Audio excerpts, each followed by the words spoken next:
The latest new heroes banner is for Ascended Heir, joined by some Awakening characters. We got Phila, Gregor, Rearmed Female Robin or Rearmed Grima, and Ascended Heir herself. We'll be going over everyone's stats and skills, talk about some builds, and discuss general playstyles. Not on the banner itself, but available to summon right now is Ricken. He will be an instant demote, and unlike Female Chefs from last month, there's no free copies, but Ricken is in the demote pool starting right now. Ricken will be a green infantry mage, so another green demote you may run into. For stats, the young mage of the Shepherds comes with 40 HP, 43 attack, 39 speed, 24 defense, and 30 res. Extremely impressive offensive stats, including attack speed and defense super boons. Ricken also has the highest base attack for any green mage at the moment. Suffice to say, but 43 attack, 39 speed is pretty dang good and definitely competes with Luthier, who is the latest green mage demote, and I'm pretty sure it also competes with a fully maxed out Resplendent Nino. If you can get the merges, Ricken's a solid choice if you're looking for some attack and speed. In terms of old skills, Ricken comes with Luna as his special. Spur attack and speed 2 has only been on Soth, but largely spurs have been forgotten compared to Drive Boss. Plus 3 attack and speed ain't bad though. Ricken's one interesting skill is attack and speed form 3. This has been on some seasonal 4-star focus units, but this is the first time it's available in the demote / heroic grail pool. Not exactly top tier, but I would say it's a pretty good budget skill.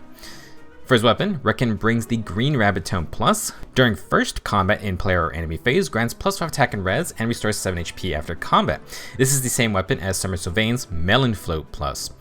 The Rabbit Tomes are okay weapons. They are simple attack and res boosters with self-sustain, but you can only use them one time per phase. If you want to tank a horde of enemies, you're going to want a different weapon.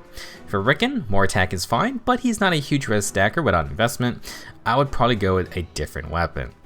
In terms of builds and playstyles, Ricken is basically just an updated Luthier, which isn't bad, but there are some issues with this. He will be a green mage for attacking enemies, and you can definitely crank his speed up to get those doubles. If you keep the Rabbit Tome, try to only fight one time per phase, and for fun, you could pair it with something like Mystic Boost 4, which is releasing with this banner. You can add -5 debuffs, neutralize Wrath from Dazzling Staff, neutralize adaptive damage, and after combat you heal 10 HP. 17 HP after the first fight is pretty funny, but obviously you gotta survive to actually heal back up. For what it's worth, you can now run Mystic Boost 4 and still have no follow-up since it's a Sacred Seal. That's pretty wild. Maybe tack on more defensive skills like Unity or run multiple form skills to stack stats. If you prefer to take advantage of Ricken's offensive stats, you can run the Green Fox Tome or the Blade Tome. Fox Tome is a player phase only weapon, but with the stat refine, we can essentially add +6 speed, and you can easily run that with desperation builds. Very simple. Forms aren't the best for pure player phase initiation, so Swiss Sparrow or solos are probably better options here. You can also run low speed and res, no follow-up, and attack and speed Oath 4 adds some warping to Ricken's attack options. Times Pulse with the 2 Chrono specials can get a special proc going with desperation, but Luna can also work too. For Blade Tome builds, they are countered by buff neutralization, but hey, if you can avoid that, then you can also go all in with bonus doubler. Keep in mind, bonus doubler won't actually double the attack boost for the Blade Tome, it's just overall stats. That's always fun. Where Ricken is actually pretty decent for a mage demo, we did not really solve the issues Luthier faced last year, which is that there are very little inheritable weapon options available. If you want something more interesting, you're going to need limited time units, and that includes the 2 Pledgeon / Vulture Tome options. Amity Blooms from Valentine's Alphonse is still the best defensive option, I believe. And then you got the Snow Gold Plus from Winter Arthur, which provides Sacrament's Unity on a weapon. None of these really play into Ricken's high speed, so the Fox Tome is sort of the only offensive option left. If you have the Halloween Lava Shell Con Manual from last year's Ephemer 10, then she has the Fury 3 Madness Flask. For the most part though, and this goes for basically every unit without an ideal weapon, everyone is now kind of just playing the waiting game for a rearmed arcane weapon. Unfortunately for mages, the tomes do not share inheritance between colors, so not only do you need an arcane tome, you need it to be an arcane green tome. Who knows when that will happen. I know I complained about the lack of neat inheritable swords until the past year filled them in, but tomes were arguably in a worse spot to begin with. Ricken has the stats and lots of skills as an infantry unit, but weapon choices are not that amazing. Continuing on to the actual banner, our 4-star focus unit is going to be Phila. She's available at 4-star and 5-star rarity and will demote after the banner is over. Phila was an NPC who was the head of Ulysses Pegasus Knights, I believe the one in charge of protecting Amarin. She unfortunately did not get to join Crom's crew, but now she'll represent our 1st Gen 7 Lance Flyer. We'll get a ton more for sure, but Phila is at least our one demoted option for the year. For stats, she has 38 HP, 37 attack, 42 speed, 26 defense, and 40 resistance. Phila has a speed super boom, which is pretty nice, but her physical bulk is quite lacking. She takes on the usual Pegasus Knight stat spread, but unlike Marcia or Karen from last year, Phila goes all in on resistance. We did just get a full banner of dragons, but keep her away from teleporting archers. For ult skills, Phila has Iceberg and will bring Brazen Attack and Res into the demoted pool. It's on some heroic rail units, but to be honest, it's not a great A skill nowadays. An interesting skill Phila does introduce to the demote pool is Pegasus Flight 3. This skill was on one single unit, 5-star locked, and now it's going to be in the 3 to 4-star pool. Generally, that means it's not the most amazing, and Pegasus Flight is very niche, basically requiring a stat spread like Phila's. You need to win a speed check with a 7 speed advantage. Then you do a res check. 50% of the difference then becomes attack and defense debuffs on the foe, maxing out at -7 attack and defense. That means winning the res check by 14 points, and both stat checks occur before combat starts, meaning flat stats and field buffs and debuffs only. Phila has high base speed and res, so she fits the bill, but Pegasus Flight is still a bit weird.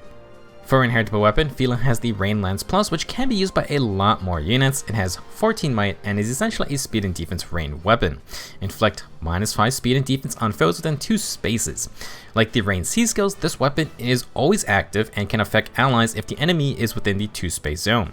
Flyers can stack rain weapons with the C skills for some big debuffing zones, and you can combo this with things like Save Your Army units. The army unit flies to Phila, so the enemy they tank is always affected by the rain debuffs. For what it's worth, Rain Lance Plus is actually pretty good. Despite the large amount of inheritable lances available, this is the best speed-based option that is not locked to seasonal units. Because of the support portion of the weapon though, technically the Springy Lance and Piercing Tribute Plus are stronger for personal combat. If you can get extra copies of Phila though, definitely worth holding on to. Of course, only a matter of time until an Arcane Lance hits the scene. With her stat spread, Phila can kind of run any build Karen can run, although her physical bulk is taking a hit. With her high base res, she's the better Pegasus Flight user, and if you do want to experiment with this rare skill, you can make some very cheap additions. Get rid of Brazen, you can slot in Fury 3. Flat stats are what we want, and as such, Speed and Res Oath for self-buffing is another method to get Pegasus Flight fully active. For the Rain Lance's Refined, you can take either Speed or Res, and technically Pegasus Flight benefits from all the investment sources that give flat stats. Dragon Flowers, Marriages, Blessings, Summoner Support, and so on. Debuffing the enemy also affects the stat checks. There is another option for res stacking builds, but it's very rare. Flow Feather came with Valentian Est, and while it does speed and res checks, it compares stats during combat. In addition to extra damage and reducing damage, Flow Feather is player phase only, but has offensive no follow-up. Pegasus Flight works on either phase, but you need flat stats, whereas Flow Feather can benefit from any in-combat boost. It is the more offensive option, and you can run it with things like Speed Defense Rain, Catch 4, and solos. You do want more speed, but you may need some extra res too. That unfortunately makes it tough to patch up Phila's low physical bulk. Since her base res is so high though, you could focus purely on defense stacking to be an annoying generalist tank. That may work better with the Unbound or Shell Point Lance and an attack debuff Rain. Besides the usual offensive builds and things like Near Trace Contour, you could also go all in on resistance stacking, Distant War to fight off mages, and maybe try to tackle dragons with things like Flow Guard and Ruptured Sky. If you want to go for DC, Mystic Boost 4 is kind of a new option for defensive flyer builds. It now has the -5 attack debuffs with the healing, so you can stack that with an attack Rain.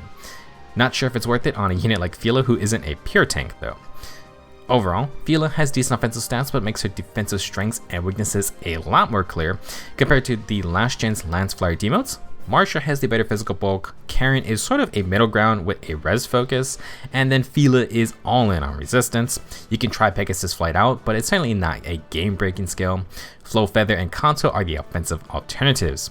Interesting unit, but perhaps not for everyone. Our next unit is Gregor, a Sword Infantry unit. I love his accent, and Gregor is actually a very interesting unit in Fae. He introduces a new mechanic and provides some nice team support while being quite capable himself. For stats, Gregor has 40 HP, 44 attack, 37 speed, 43 defense, and 23 res. He has an attack and res super boons, and I believe he has the highest base attack for an infantry sword unit. Generally speaking, Gregor is a bit like Flame Rinka. He has very high base defense, but also has some speed to work with. He isn't as fast as Rinka, but he has more attack, and Gregor has ways to bump up his speed. His resistance is definitely on the lower side, but again, he can patch that up. For old skills, Gregor has Bonfire to no surprise. He then has Infantry no follow-up 3. The developers are really trying to push the skill hard. It's only been 3 months since it was introduced, and in between that, we got Infantry Speed Tactic and the no follow-up Sacred Seal. Reminder, Infantry no follow-up only gives the status to infantry allies. Gregor does not get no follow-up himself, but you can easily solve that with the Sacred Seal. Gregor brings a fun weapon with him, the Blade of Favors. 16 might accelerates specials in at start of player and enemy phase. If any foes are within 3 rows or 3 columns of Gregor, inflict -6 attack speed and defense on those foes, and grant +6 attack speed and defense to Gregor for 1 turn. Basically, this is like a mega version of Dual Threatens, not mana skills, because Blade of Favors debuffs everything in the zone. At the same time, Gregor's gonna buff himself. This is useful because if Gregor initiates combat or is within 2 spaces of an ally, inflict penalty on foes' attack speed and defense during combat equal to 5 plus any current penalty on those stats. Additionally, Gregor gets 40% damage reduction for 1 attack. In essence, Gregor has a Pelagian effect for attack speed and defense stats, and he has ways to debuff the enemy himself. The new mechanic is that these debuffs activate every single phase, not just on the player phase. When it's your turn, the debuffs activate. When you end your turn and the enemy phase starts, the debuffs also activate again. That is very cool, and because it's a zone, Gregor can debuff one side of the field, move to the other side, and debuff the other half for the enemy phase. The normal phase maps are only 6 columns wide, so you can debuff the entire field if you start in column 2 and you end in column 5. Of course, keep in mind, if you initiate, you do need to start with a turn within the zone for the enemy Gregor attacks. However, if you just want enemy phase debuffing, you can cover a giant portion of the map. Just watch out for enemy unity skills. Gregor does have a new inheritable A skill, Solid Ground 4, grant a flat +7 attack and defense, inflict -5 res. Solid Ground is the defense version of Still Water. These are flat stat boosters and can be alternatives to Life and Death if you don't care about speed. Solid Ground does not provide the largest stat boost, so it's really only useful if you need the flat stats for some reason. One example is the recent Flame Gunpei plus Sword and Flame Mordecai. They both have effects that scale with the defense at start of combat, so Solid Ground does work there. Still Water was basically made for Legendary and Valentine's Lilina because she has an AoE special, she has high resistance, and she does not care about speed or defense. Solid Ground can benefit a similar AoE unit. If they have high defense you might want to keep, but they have terrible resistance. Also worth noting, nothing will stop Solid Ground from working. For example, stronger boosts like Ideal 4 or Clash 4 have conditions you do need to meet.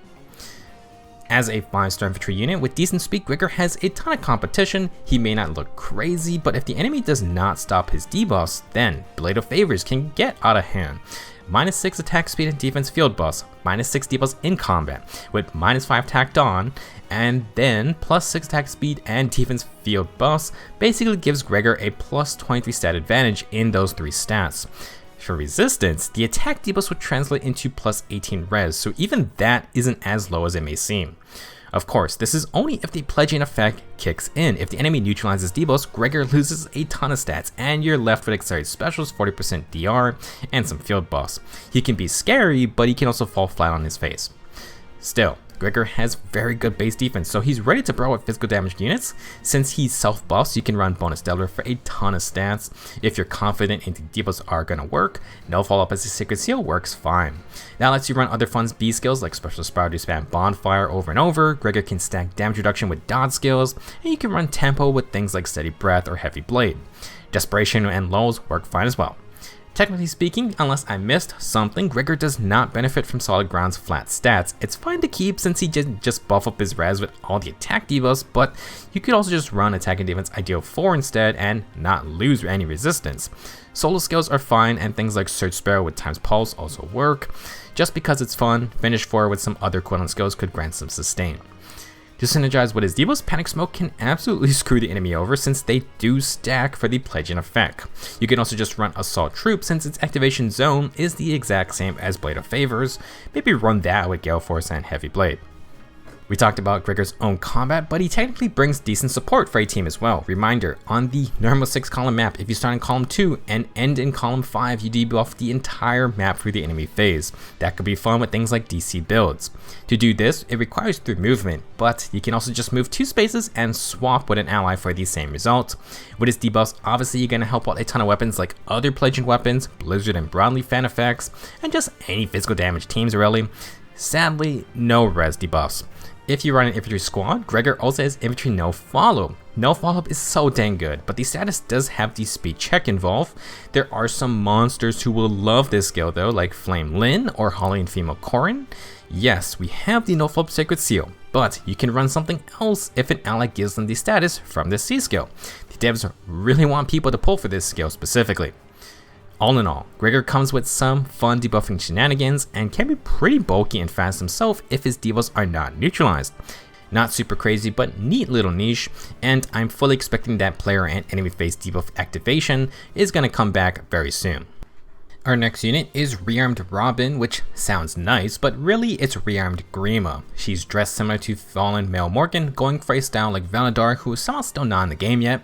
This outfit was apparently already a cipher card design, and I'll just say the Fae version is less revealing, and I'll leave it at that. Anywho, Rearmed Grima is our second Rearmed hero. Only took a month for another one, so maybe they'll be decently common. I guess check back next month. To be honest, I kind of just view this as Halloween Grima number 3. Female Grima had a Halloween alt 2 years ago, Male Grima got last year. This year's Halloween Dragon Banner has passed, but it's still spooky month, and I think Grima just likes dressing up. Like last year, Grima is once again a colorless armored dragon. For stats, she has 43 HP, 41 attack, 44 speed, 35 defense, and 33 res. Not the highest defensive res for an army unit, but Grima has an attack super boon, which you may want, and this is indeed an army unit with 44 base speed, same as Flame Lyn. Yikes. Don't worry though, she gets faster. For old skills, Grima has Pavis as special because she has Hardy Fighter. Hey, why get one Hardy Fighter abuser when you can freely Arcane inherit it to another unit for free? Good lord. Not even 2 weeks ago, I was talking about a potential Arcane Dragonstone for some of our Halloween dragons. Well, here it is. Arcane Grima has 14 might, exercise specials, and at start of combat if the unit has more than 25% HP, grant +5 to all stats, grant a free follow-up attack, deal true damage per hit equal to 50% of your attack stat, and restore 7 HP after combat. If you missed the news in Fae in the past month, a refresher. Rearmed heroes are a new hero type that can use Arcane skill inheritance. This lets them pass on their Arcane weapon and skills to another unit for free, and you still keep the Rearmed hero to use in battle. Unlike Ascended heroes and Florets, you can use Arcane inheritance one time for every single copy of a Rearmed hero you summon. That means if you summon 11 Rearmed Grimas, you can hand out Hardy Fighter 11 times, then merge them into a +10 copy. You must use Arcane Inheritance before merging though. I forgot to mention it for Leaf, but there is technically a prerequisite required for Arcane Grima. You need the based Flame Tongue Dragonstone, which only comes on dragons with unique weapons already. If you want someone like Noe to learn Arcane Grima, you're gonna need Flame Tongue first. There is a single non-5-star dragon with this, and that is Garen. Before you give Arcane Grima to a unit like Sothis, reminder you cannot use arcane weapons with other unique skills. That means Sothis cannot run Sirius with Arcane Grima. That said, you do get to stat refine arcane weapons, which is nuts. That's just free extra stats. Back to the weapon itself, Exarch specials, +5 to all stats, and a follow-up attack makes Arcane Grima basically decent to good on any dragon. You then get bonus true damage scaling off your attack and healing after combat. Like Leaf's sword, not super complicated, but absolutely a solid weapon. Unfortunately, some players might have gotten baited because this weapon doesn't really need Dragon's Ire for. That was a little dirty to release it first because this weapon already has free follow-up attacks. That makes it better with things like Dragon's Wrath or Wall, and in Grima's case, Hardy Fighter. Technically, that goes for any armored dragon thanks to Arcane Inheritance. I feel like Rearmed Leaf got done dirty because the devs did not upgrade his unique special or B skill. Well, Grima did update her Dragon A skill, and if you include the Legendary Remix, this is like the 4th iteration of this skill. This time, Grima neutralizes armor effectiveness. If the foe initiates or has more than 75% HP, she inflicts -8 to all stats on the foe and gains +1 special charge per action. Good lord, did we really need another hardy fighter army unit not weak to armor slayers? Well, at least Grima is still susceptible to falchions. Dragon Hide is kinda crazy, minus 8 debuffs and breath type cooldown is pretty dang amazing. First off, more stats to stack, and Grima can recharge Pathos on her counter attack. You do not need a Breath Sacred Seal, meaning another slot for stat boosters, or you can run Distant Counter, cause you can. Even crazier, Grima can use her whole kit on the player phase too, and this is not some sub 20 armor unit coming at you, this is an almost 60 speed dragon. Yeesh. To complete the Hardy Fighter kit, Grima has attacking speed near save 3. This is the first save skill with a speed boost tied to it, so it's nice for Savvy Fighter if you're in the speed comparing game. Like we mentioned earlier, if you use save here on a Rain, Lance plus Flyer with a speed based Rain C skill, then that's another minus 9 speed debuffs on the foe. Unfortunately, the res debuffs are going to be a bit wasted. Not much else to say, save skills are still busted here. Not even 2 weeks have passed since Halloween female Corrin barged in with her upgraded Shield Pulse negating Fang kit.